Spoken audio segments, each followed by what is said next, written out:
Thomas, Max and I were on a routine patrol, just another Tuesday in the Dunkelwald. Max was the new guy, barely out of training, still with that bright-eyed confidence that hadn't been worn down by the forest's secrets. The air was thick with the smell of damp earth and decaying leaves, the usual perfume of our domain. Max was chattering about something, probably his girl back in town, but I wasn't really listening. My eyes were scanning the ground, a habit you pick up fast out here. That's when I saw it. "Hold up," I said, putting a hand out. Thomas stopped instantly. Max nearly tripped over a root, catching himself on a birch tree. There, pressed deep into the mud, was a track. It was huge, far too large for any known animal in this region, and tipped with vicious, deep gouges where claws had dug in. My blood ran cold. It was the same kind of print we'd found weeks ago, the one that started this whole nightmare. But this time, there was something else. Lying half buried in the muck beside the print was a piece of fabric, a torn sleeve from a ranger's uniform. I knelt down, my heart pounding against my ribs like a trapped bird. The stitching was unmistakable, the dark green thread, the specific pattern of our division's emblem. It wasn't just a piece of a uniform, it was our uniform. Thomas swore under his breath, his face pale. Max just stared, his youthful bravado evaporating into the damp air, replaced by a raw, naked fear. The thing that stalked these woods, it wasn't just some random predator. It was hunting us. The curse didn't just haunt the forest. It took those who were closest to it. It took its own guardians. Later that evening, huddled in the mess hall, the truth settled over us like a funeral shroud. The sleeve belonged to Ranger Schmidt. He'd been on watch 2 nights prior. We all thought he'd just gone AWOL, maybe the pressure finally got to him. Now we knew better. Klaus, our grizzled commanding officer, stood before us, his face carved from granite. He didn't mince words. He laid it out plain and simple. This wasn't the first time. For generations, rangers have vanished, only to be found later under suspicious circumstances.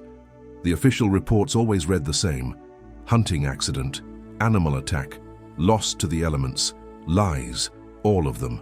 The truth was far more monstrous. Some of us, when the forest decides, don't just die, we change.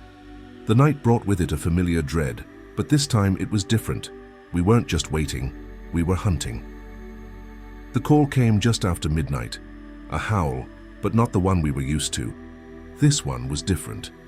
It was distorted, filled with a terrifying mix of animalistic rage and something that sounded disturbingly human. It was a sound of agony, a pained, almost pleading cry that twisted your insides. It was Schmidt. We moved out in tight formation, our flashlights cutting sharp, nervous beams through the thick, swirling fog. The woods were unnervingly silent, save for our own breathing and the squelch of our boots in the mud. Every shadow seemed to writhe and twist. We saw movement, a rapid silhouette, too fast, too tall, darting between the ancient tree trunks. Klaus gave the signal. The night erupted in a series of controlled, muffled bursts of gunfire. Not a wild spray, but precise, practiced shots. Each one felt like a betrayal. The muzzle flashes were the only light, momentarily illuminating a world of dark trunks and terrified faces. Then, silence. A heavy, swallowing silence that was worse than the screams. We didn't retrieve a body. We never do. By morning, the official report would be filed. Another tragic hunting accident. Another ranger lost. Back at the outpost, the air was thick with unspoken grief and grim acceptance. Klaus gathered what was left of us. His voice was low, heavy with the weight of generations of this burden. "There is no cure," he stated, his eyes meeting each of ours in turn.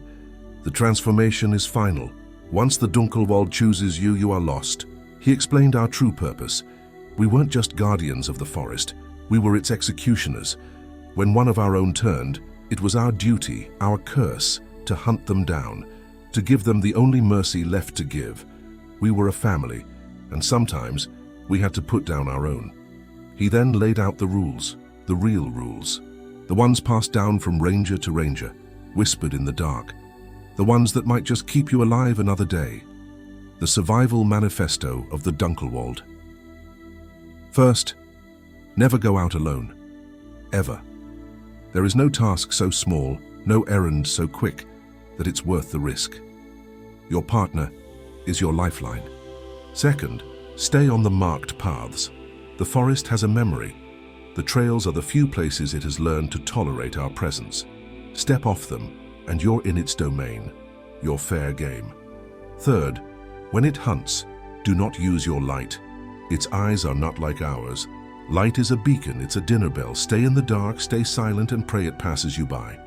Fourth, you will hear voices. Familiar voices. Someone you love begging for help, crying in pain.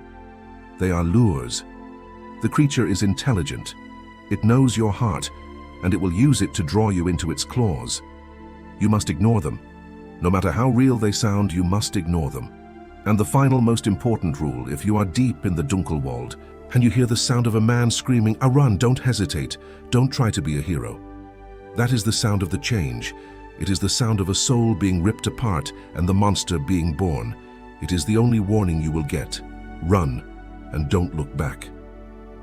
As Klaus finished, I looked out the window.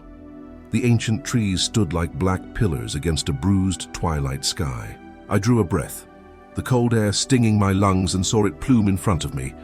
In my mind's eye, I saw the forest floor, the dark canopy, and for just a second, deep in the shadows between the trees, I imagined I saw a pair of glowing embers for eyes, watching, waiting. Then, just as quickly, they extinguished, leaving only the oppressive darkness of the Dunkelwald. If this story from the Dunkelwald gripped you, let me know by hitting that like button and subscribing for more. And I'd love to see where you're all watching from, so drop your city or country in the comments below. Stay safe out there.